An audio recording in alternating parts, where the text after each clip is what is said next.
आज मोरी बेटी के हुई है बियाहवा हो, भोरही में जई है ससुराल जी। आज मोरी बेटी के हुई है बियाहवा हो, भोरही में जई है ससुराल जी।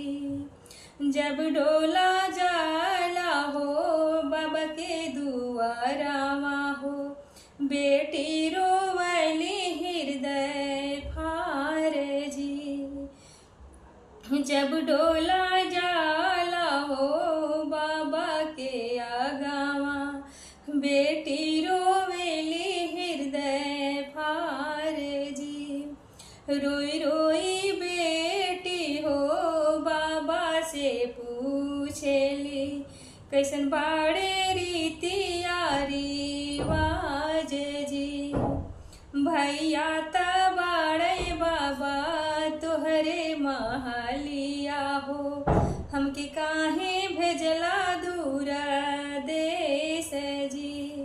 भैया तबाड़े बाबा तोहरे महलिया हो, हमके भेजेला दूर देश जी।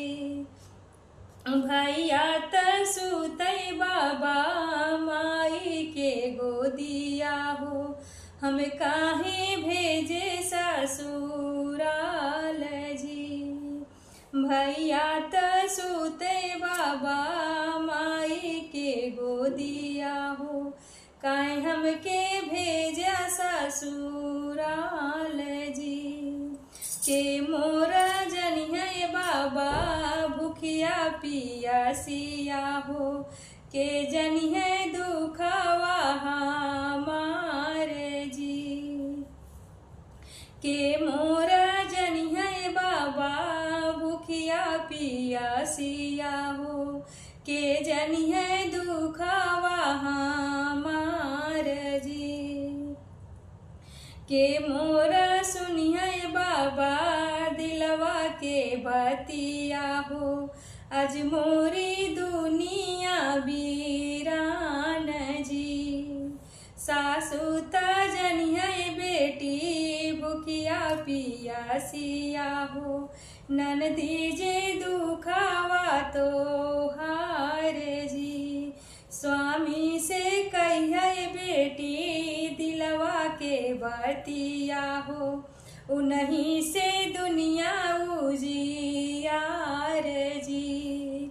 स्वामी से कहिए बेटी दिलवा के बतिया हो, उन्हीं से दुनिया उजियार।